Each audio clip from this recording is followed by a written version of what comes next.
Hello everyone, this is CJ Novo 992 and today we're back for another brand new video. A video for the first time this season that is going to have no smug thumbnail, it's not going to have any smirking CJ, no one-liners, no happiness and joy, because we are actually here to talk about St Mirren 3, Rangers 2 in the Scottish League Cup. And I'll be brutally honest, right off the bat, the whistles just went and my thoughts based on that second half effort and performance for Rangers, St Mirren deserved it. And even as those words fly out my mouth, I'm still not really understanding or believing it, because things couldn't have been going any better for us going into this game. We heard from everybody ahead of the game stressing the importance. Hell, my daddy self was out here talking about this was the biggest, most important game of the season. I wish somebody told the players in the second half. But listen, I'm not just going to sit here and go absolutely crazy at this Rangers team and rant, because that's never fair today. If you actually look at this game and you try and take your heart and soul out of it, which was ripped in this game, St Mirren got their tactics absolutely spot on, and as we continually reverted back to passing it in and around the centre half spot over and over and over again, they went, we're not going to come and chase you down because you'll just play through us. We'll just wait here, and after you wait 6-7 minutes of passing it needlessly in the middle of the park, we'll eventually get it cleared. So full credit to them. They're in fantastic form coming into this game. They deserved respect. I didn't really think we gave 100% of it in that game. Now, as you can imagine, I've not seen too much of what's been said online since the full-time whistle, but for what I've been able to see so far on my walk up the stairs to actually film today's video, there's a lot of people questioning Steven Gerrard and going after Gerrard for who he selected in this game of football, but I'm not going to get caught up into that and try and use that as an excuse. It shouldn't matter who has been selected, because it's no mattered at all season long. Gone away to Europe, switching hangs, making 7 changes here, making 5 changes here. It's no mattered once at all this season. So now that it's actually came back and bit us an arse, I'm not going to use that as an excuse, ladies and gentlemen. It shouldn't matter who is selected. Everyone should be able to give us more than what we got in that second half. And if we're just being brutally honest with each other, it wasn't exactly an entire new starting 11. There were still our core first team players in there, like your Scotty Arfields, like your Ballagans, like your Joe Rebos, and your Ryan Kent, who all were absolutely bogging in this game. And that's honestly where I'm sitting right now, ladies and gentlemen. There's going to be no excuses for me or the referee missed this. Oh yes, he should have gave a penalty in the last minute, but it didn't matter. People, we scored anyway at that exact moment, or they took us to step up and take the penalty. Him not giving us that penalty didn't mean that we couldn't see the game out and just get to the extra time period. It wasn't the referee's fault that Glenn Kamara, who's been excellent, gave the ball away twice needlessly to give them an opportunity to go ahead and win the game. And that's where I'm sitting right now. It was an overall, every player in that entire team had an off night together at the exact same time, and it doesn't matter how good, how great or how bad you are, you can't ever have that. And unfortunately, for the first time this season, we did today. And you know something, before we actually go any further on and dive into the game recap and break down the crazy soul destroying events that happened in this game of football, I do want to speak about one other player just before we go any further, and it's Calvin Bassey, who, from what I've seen online, is getting absolutely roasted, and rightly so for that performance. It wasn't good enough, and when you pull on the Rangers shirt, you've got to accept the responsibility of wearing the Rangers shirt, and it was an absolute god-awful performance. I'm not going to sit here and try and say any others. He was directly involved in the 2 goals, absolutely gave away a naive, silly penalty kick, and he was beaten far too easily to the line and just didn't stop the cross for the second goal to come in. But again, I'm not going to look and say if he wasn't playing we'd have won that game of football, because I honestly can't sit here and say with what I saw from the rest of our team that we would have done that. And looking at Bassey, he's had such a fantastic start to his career already. This is a lad in his first season of football playing at the professional level, ladies and gentlemen. He's not the finished article, he's no Maldini back there. He is going to make mistakes in his career. Unfortunately, both of them came in a Scottish Cup quarter-final, and I don't know, it's going to be very interesting to see how he bounces back for us. You could see it on his face when he was going off. He knows, he feels it. It's one of the things that happens with football. But again, I'm not going to look and say if he wasn't playing and Barisic started, we'd have won that game of football, because looking at everyone else, like I've already said, I can't say that given what I saw in the second half, because Bassey came off with still 40 minutes left, ladies and gentlemen. And did you see a changing round?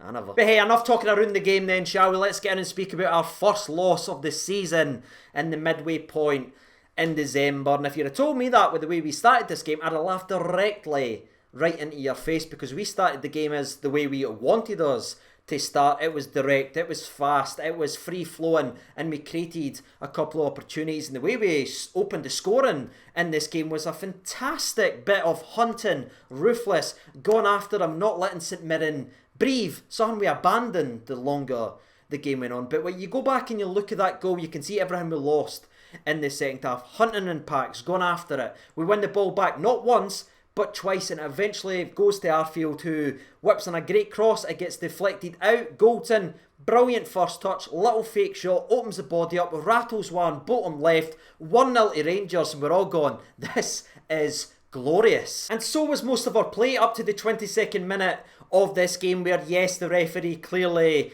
gets this one wrong. And again, I'm not blaming the referee for our losses, but if they start doing their jobs right, they wouldn't have to get mentioned in this video, because in the 22nd minute there's a clear red card, or there should have been a red card for a challenge that was on Zungu. We got sent off with Ryan Jack last year. Stevie May got sent off with it before. We've seen this many times. The studs coming down, no trying to get the ball. This one's even worse than Jack in my opinion, because at least Jack's gone for like a 50-50. This one right here is just putting your studs down to hurt and leave Sarno Naladi. The referee clearly missed that. It should have been a red card, and St Mirren should have been in 10 men. But thankfully that decision didn't urk us out of rhythm at all, because there was chances created, little bits of brilliant movement for Roof. There was a brilliant header for Cedric Itten, who looked like it was going in, but it gets cleared off the line. And for a couple games in a row now, we've not been able to quite just do enough going forward. Our attackers just aren't doing their jobs right now. It's kind of on our defenders to score our goals, and we just couldn't find that second goal despite us playing well. And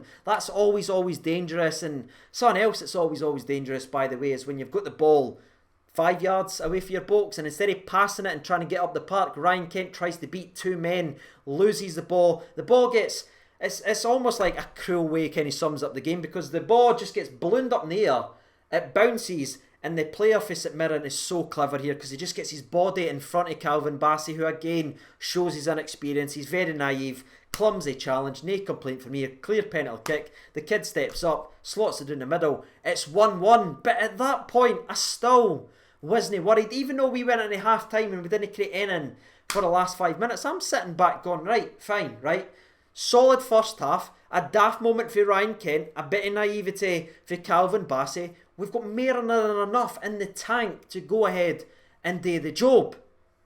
But then the second half happened, and I'm still confused. Because we started the second half by hitting a long ball to Tavernier, but where was the chasing in packs? Where was the hunting down and stopping St Mirren for getting easy passes? All I seen was like one player running, which left a gap here, which then had to get covered here, which allowed a gap here, and that perfectly summarises the second goal in the 50th, around about that time of the second half. We didn't start the second half, but St Mirren did, because you could almost sense that, well, Rangers aren't coming down and pinning us back anymore. Alright, we'll just go forward with the ball then. Thank you, Rangers, for not putting pressure on us.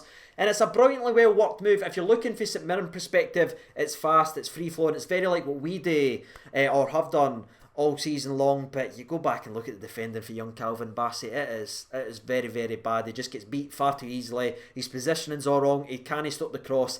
Then Balogun leaves the ball instead of just sticking a leg out. I think he can, I don't know, maybe I'm not remembering it right, but I'm pretty sure Balogun could have got that.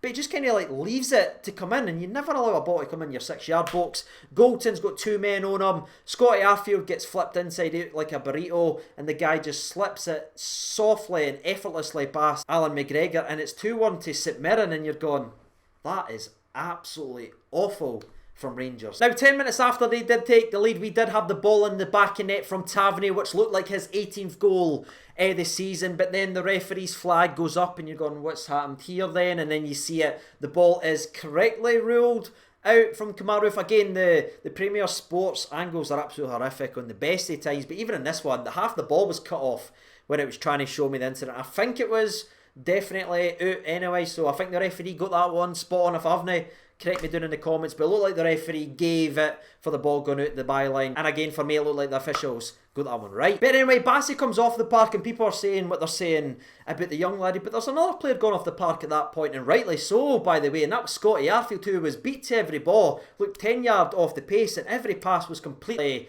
to the St Mirren player, and that's very, very disappointing. I didn't want to be sitting here. We all love your man Scotty Arfield, but again, that's a perfect example of what really went wrong tonight, when you've got someone as shiningly consistent as Scotty Arfield putting on a performance like that where he has to come off with us chasing a game.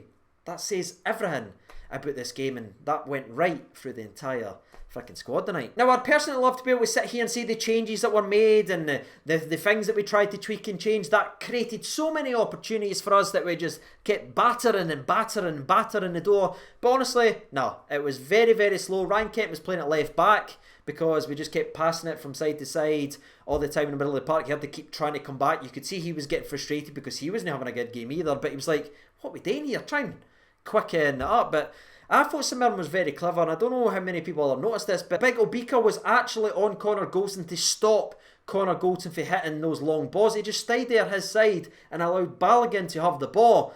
And as we saw, when Balogun's got the ball, it's not the same threat as it is when the ball's at Goldon's feet. So despite numerous changes and more attackers than you can believe on the park, the next incident we have to jump all the way to the 87th minute, where again, as we mentioned right at the start of today's video, the referee got it wrong. Fast, direct play from Ryan Kent. He's inside the box. His left foot is inside the box, and the letter of the law is if there's a body part that's in the box, it's a penalty kick. Should have been a penalty. Referee got that one completely wrong, but still in a dangerous position. And Tavernier whips in a fantastic free kick that kisses the inside of the bar, and you're jumping up saying that's it. That summarises it. But then Stephen Davis hits a half volley and he completely shanks it. I'm going to be honest. But it goes in the top bin and you're thinking to yourself, Jesus, Rangers, we've got ourselves out a hole there. We have not deserved this at all, but we've bailed ourselves out. And then we're running and getting involved with St Mirren players, and we want the ball back to try and go ahead and score. But maybe we should have slowed the game down and showed our experience and are a bit more cool and composed, because let's remember, at that exact moment, we had one centre-back on the park because Balogun unfortunately suffered a serious head knock, and again, hope Big Leon is alright. It didn't look good, but hopefully the big man's alright and he's back playing football very soon. But we had one centre-back in the 92nd minute of a Scottish Cup quarter-final, and that was Goldson. Barisic was playing out of position, Joe Aribo was playing out of position. It was all air, the shop at the back, but we still just lost our heads and just wanted to play quickly, and maybe our adrenaline was kicking in because we scored. But that ended up coming back and biting our ass, because at 2-2, you think to yourself, right, get to extra time, we'll make the changes and we'll build for there. But we didn't, and more experienced players made silly mistake after silly mistake, as Glenn Kamara, Sausage Glenn, as he's been all season long, gives the ball away twice needlessly.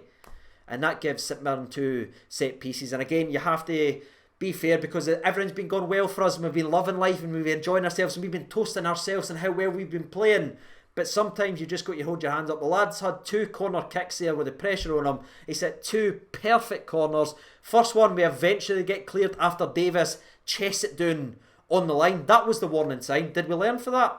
No. The second one comes in. McGregor gets a paw at it. We can't get it clear. And then somehow the defending just goes absolute comical, because they whip another fantastic ball in.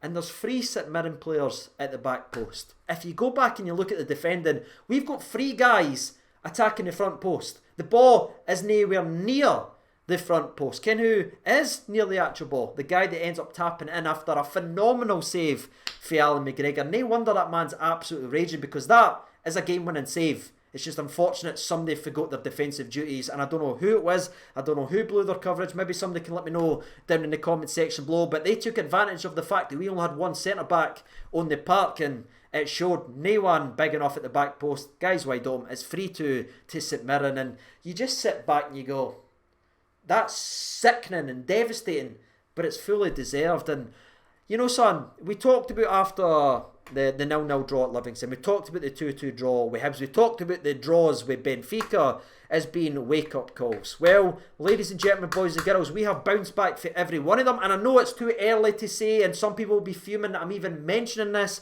but if we ever needed a wake-up call at the exact moment where everyone's starting to sing our praises, this is the biggest wake-up call we can ever freaking have. I've sat here yesterday and said this was the most important game. If we want to go ahead and win what we want to win by the time the season's done, we needed to win this game. We needed to not underestimate the opposition. I think we did in the second half. Now, that is a massive, massive slap in our face. And if you've ever had any questions about this Rangers team, we will go on a Saturday versus Motherwell and we will know exactly what we're made of, because we can't get a bigger wake-up call than this. We can't get a bigger kick up the balls. Trust me, I'm feeling it as well, people. I'm sure so many people is in the comments, and there will be people that's usually throwing barriers at the buses and everything, enjoying this result, but I don't think they really should be, because they already got pumped out the previous actual week, so they can't really talk about that. St Mirren were there on merit. They made it to the cup quarter-finals, and when it is a cup quarter-final, it can happen, ladies and gentlemen, especially when you put out a second half performance like that. But again, I'm not taking any positives. Again, I'm not taking nothing away. I'm very, very disappointed, very, very devastated about that. But we couldn't ask for a bigger wake-up call to our entire freaking season than that. It's going to hurt, it's going to sting over the next 2 days, but we need to use that the right way, the same way we've used disappointments all season long, and hopefully get back to winning ways. But that game on Saturday just became our next biggest game of the season. Again, it is our first loss of the season, ladies and gentlemen. I'm not going to go throw my toys at the pram and say, he's shite, he's shite, he's shite. That's not what I'm going to do here. I'm very proud of the Rangers team, what they've accomplished so far. The night is absolutely sickening, but I'm not going to say, oh, that's it, done now. That's no for me. Cup competition, anything can happen. Unfortunately, it did. And that's how I'm going to end today's video, ladies and gentlemen, boys and girls. If you are still watching, I greatly appreciate all your support. If you haven't done so already, again, just let me know where your heads are at after that disappointing cup quarter-final exit. And as always, I've been CJ Over 92. Thank you so much for watching. Take care of yourselves. All the best, and bye-bye.